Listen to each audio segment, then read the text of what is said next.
And now, his view, an editorial opinion by Bill Martin. Our federal election system is old and it's tired. It is the so-called Westminster system, otherwise known as first past the post. We get the name from the British parliamentary style that we imported from the old country when Canada was formed. It's based on political parties, but what's interesting about the system, and some might say flawed, is that we do not get to elect the Prime Minister. Instead, we get to elect a representative at the local level. Then the party with the most local representatives gets to name the Prime Minister. It is kind of like our old system of municipal government, where we used to elect the local councillors, and they in turn elected the warden. And what's interesting about that, that's the system that our provincial government now wants removed. They are now mandating that if a community wants to instead elect a council and a mayor, they can't turn back to the old system.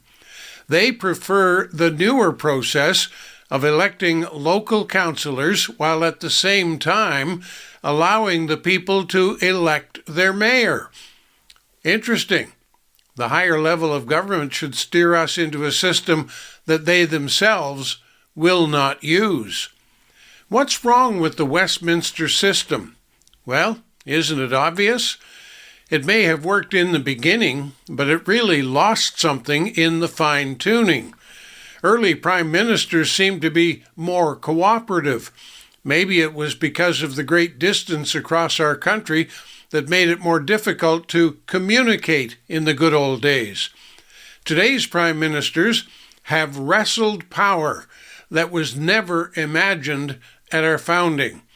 Today's prime ministers can rule with an iron fist.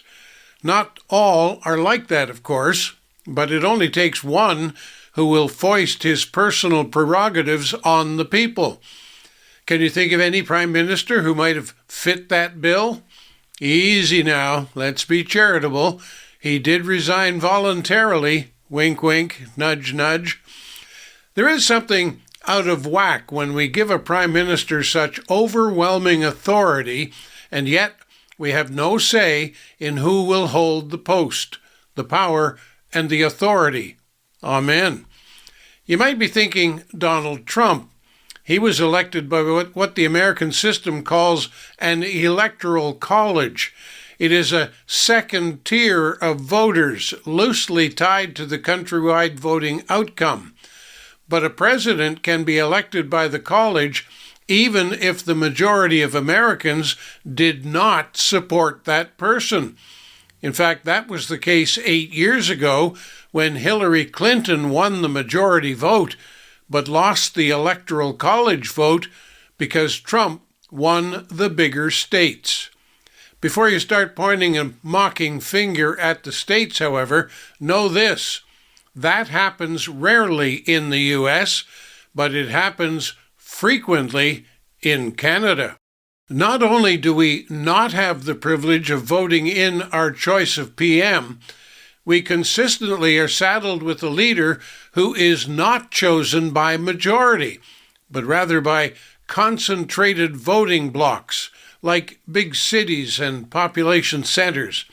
Oh yes, they can honestly say a majority is involved, but it is just a technicality. We started out with a valuable principle called representation by population.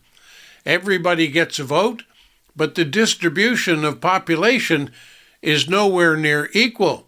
So we get governments based on Toronto tastes or Quebec tastes. We do not get governments of the people, only governments of certain people. It is way past the time for a rethink. At least, that's my view. I'm Bill Martin.